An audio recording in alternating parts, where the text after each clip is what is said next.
This is not going to be a flashy sales video or a pitch where I tell you that we're the perfect fit for your business without knowing anything about you. Instead, this video is going to be a strategic breakdown of when AI-powered outbound is actually the right move and when it's not.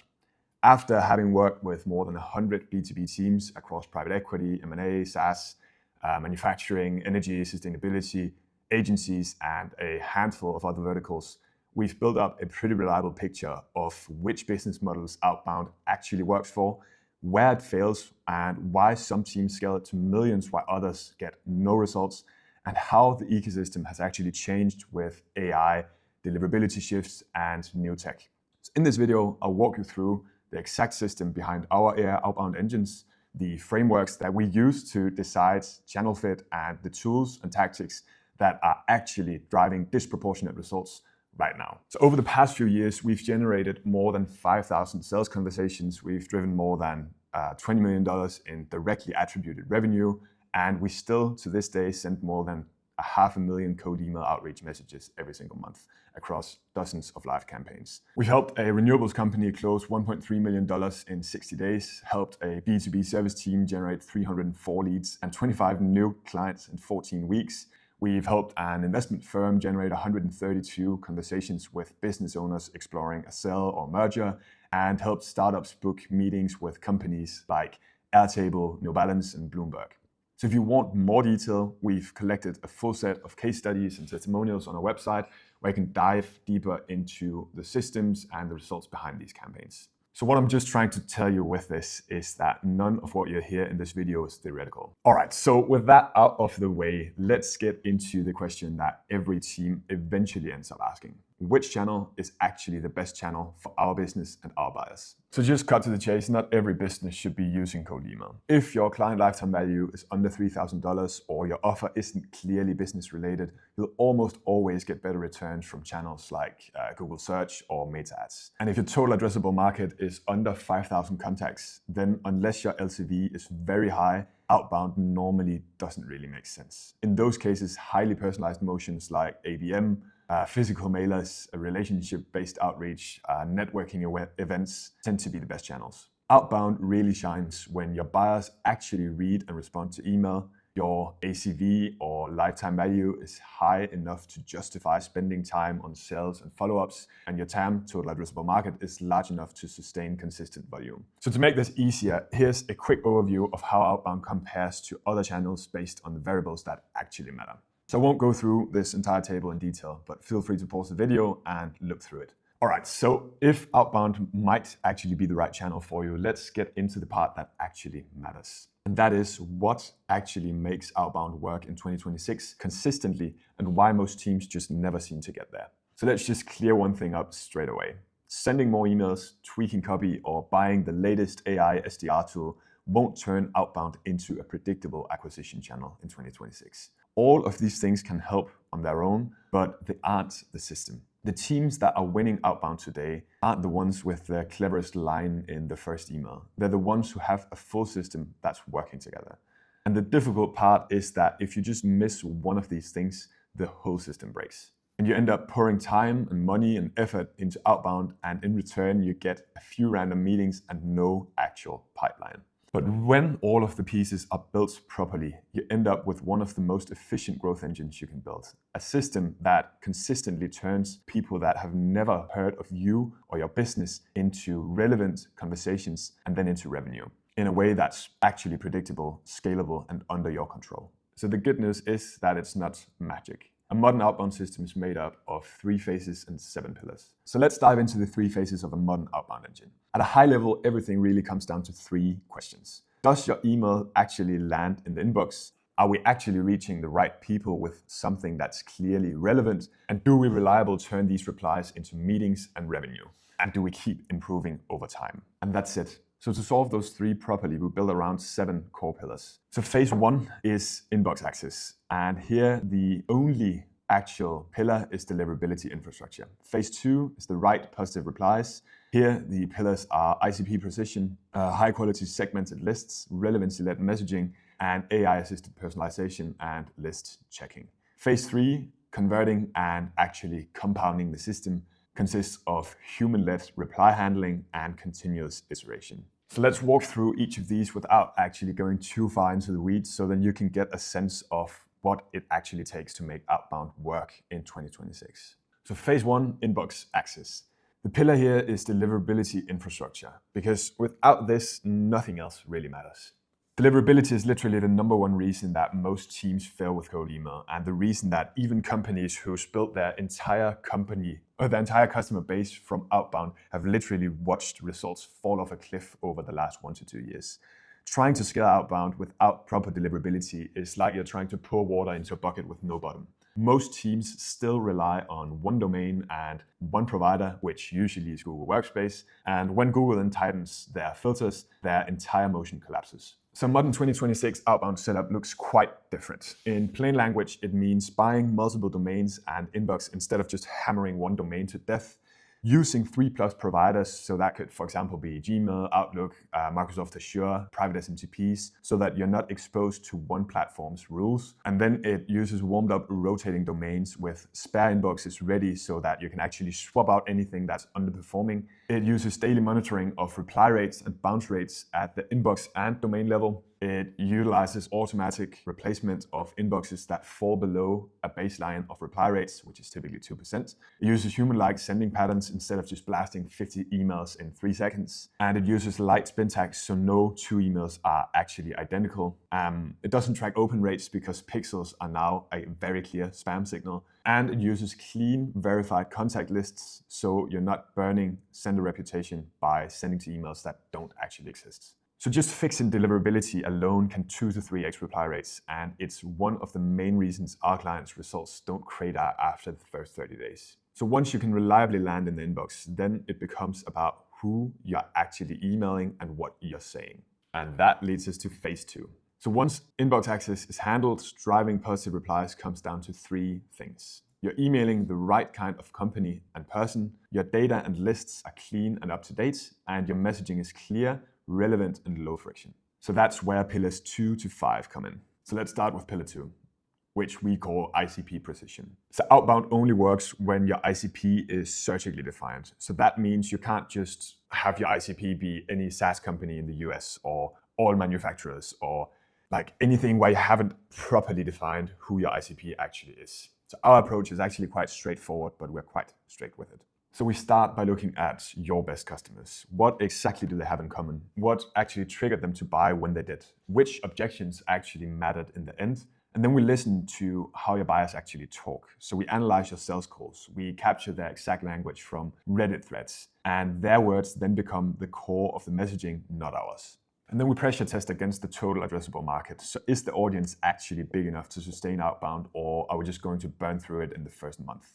When your ICP, timing triggers, and the TAM are just wrong, outbound fails before you even send an email. But when they're right, everything else becomes much easier, and you'll get high reply rates and far better meetings. So the third pillar is high quality segmented lists. So great messaging just won't save a bad list. Most outbound tend to fail at this stage because the list is just too small, too broad, it's missing half of the actual market, or is full of people who the messaging literally has no relevance to. So we try and flip that around by combining full market coverage with smart prioritization. So we do this by pulling data from multiple sources. That includes LinkedIn, Google Maps, web scraping, SSL scraping, and others to map out as much as the market as possible. Then every contact is enriched, verified, and cleaned so that the data actually works. Then we use AI to remove non-ICP contacts and surface useful company context, not to try and replace the strategy of the campaign. And when relevant, we layer in buying signals such as hiring patterns, which tech they use, if they're running ads, if they have made any website changes or recent funding, which actually helps us prioritize the companies that are most likely in market. And the outcome is typically 90 to 95% TAM coverage, clearly segmented and ranked by relevance. So instead of just blasting a generic list, you're running structured, targeted campaigns into the right pockets of your market. And your emails feel timely rather than random. All right, so pillar 4 is about relevancy-led messaging. So first off, you don't need like poetry or gimmicks or like AI generated clever emails, you need messaging that's contextual to the company and the role, timely to what's happening in their world, clearly relevant to an actual business problem that they care about, and it needs to be de-risked so that there's no huge commitments and no like high pressure.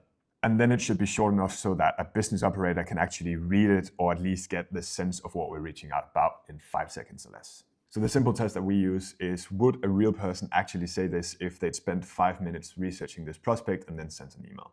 If the answer to that is no, the prospect will feel it immediately. So in practice, what that means is one clear idea per email, simple direct language, a natural tone, not like marketing speak or sales language, and a small specific next step instead of a big ask. So when ICP, list quality, and relevancy-led messaging line up, replies naturally increase without you having to send ridiculous volumes. So the 5th pillar is AI-assisted personalization and list checking.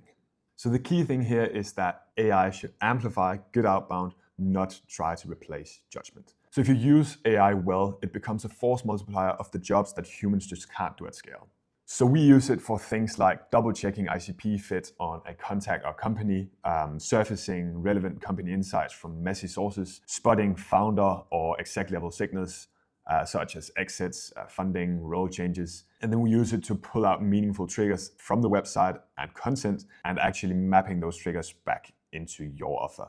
And then write short contextual snippets that make the email feel genuinely written for them. The wrong use cases sound like fake generic compliments, like personal trivia that has nothing to do with the buying decision, long summaries that nobody reads, or letting AI write the entire email with no strategy or structure and no constraints. So when you use AI properly, you get precision at scale without losing the human feel, and you dramatically reduce the number of completely irrelevant emails that you're sending. All right, so let's dive into phase 3, the last phase. So getting the positive replies is only really the half of the story. Where the money actually sits is converting those positive replies into actual meetings and actual revenue. So the 6th pillar is called human-led reply handling. So what actually decides whether a positive reply becomes a meeting or just disappears into the ether is the quality and speed of the human that's actually handling it. So a high-performing outbound engine has same-day responses as standard, not I'll try and get back to this on Friday. It has smart qualifications so that your sales team only sees the right conversations. It has clear, simple next steps that move the prospect forward without adding too much friction. And it has a clean, reliable handover to sales so that nothing falls into a black hole. This is really one of the most foundational parts that we've spent years refining. And it's the difference between just getting a few meetings here and there and actually having a repeatable pipeline. So the 7th and last pillar is called continuous iteration. So essentially, platforms will always keep changing. Filters will change, markets will change, AI changes how buyers behave, and the teams that actually keep winning with Outbound have one thing in common. They treat Outbound as a living system, not as a one-off campaign. So what that means is relentlessly testing new value props and angles instead of just clinging to one winning script.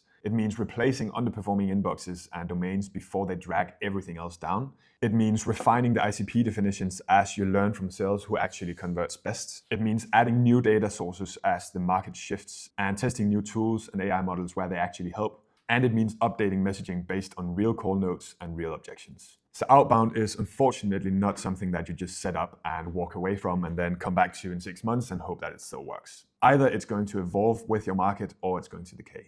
All right, so before we zoom out and bring all of this together, there are 2 other channels that we're actually seeing produce disproportionately strong results right now. But it's quite important to actually position them correctly because we don't really see them as replacements for Outbound since they simply don't scale nearly as far. So we use them as lightweight secondary layers that strengthen the core engine, not as primary acquisition channels. So the first one is LinkedIn DM outreach. So LinkedIn can actually work quite well for VP and C-level audiences, but unfortunately, LinkedIn caps how many meaningful outreach messages you can actually do without having your profile banned.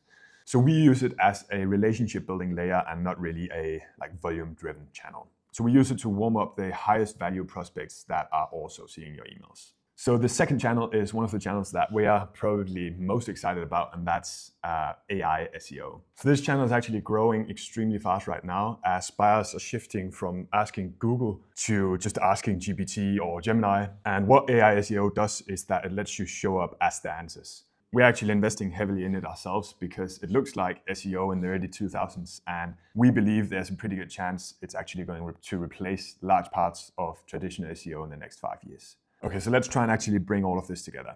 So when all of these pillars work together, Outbound becomes a predictable revenue system, not a game where you're just guessing or a single campaign, but an actual system.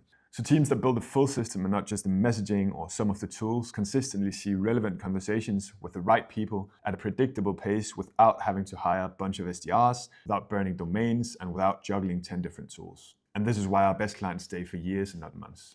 All right, so let me briefly show you how this usually unfolds, because most teams either expect results too fast or underestimate how quickly momentum actually builds once their system is live. So the first 2 weeks are really the foundational phase. This is where we set up the infrastructure and that goes live. We start warming up the inboxes, we finalize your targeting strategy, and data scraping and enrichments also gets underway. Then in week 3 is where everything really comes together. So here, all the lists are completed, the messaging is drafted, reviewed, and refined, and we verify all of the lists with AI, and then the campaigns go live. So then in week 3 to 6, you start seeing the first leads come in. We monitor and optimize and calibrate based on the early patterns that we're seeing in the replies. Then in weeks 7 to 12 is typically where we scale volume, test new angles, build repeatability, and steadily increase the lead flow. In month 3 and onwards is typically where everything starts to become predictable. So this is where we see a stable, repeatable pipeline with optional, and where we start thinking about optionally expanding the TAM or layering in additional verticals, if that makes sense. And this pattern really holds for almost every client that we work with. So by now, you probably have a pretty good sense of whether Outbound could actually play a meaningful role in your growth. So in our experience, we see the strongest results with B2B teams who have an average client value of roughly above $3,000, who sell something that genuinely solves a meaningful problem for their buyers and either haven't had the bandwidth to build something like this in-house, or have actually seen Outbound work before but can't scale it, or results just keep slipping over time. So if that sounds like you, then Outbound can likely become a core pillar of your revenue engine, and we're likely a good fit to actually help you build it. If not, then Outbound may still be useful, but we're probably just not the right partners. So if what you've heard in this video aligns with the kind of growth engine that you want, predictable, scalable, and built on real conversations with the right people, then we'd love to talk. Now, if Outbound isn't really your channel, that's completely fine. Hopefully this video just gave you the clarity to actually make that decision with confidence. But if Outbound does actually feel like it could become a core part of your pipeline and you want a system that's properly engineered from day one, you can book a call with our team below. We'll then walk through your model, your ICP, and whether we're the right partners to help you build a reliable acquisition system. Thanks for watching.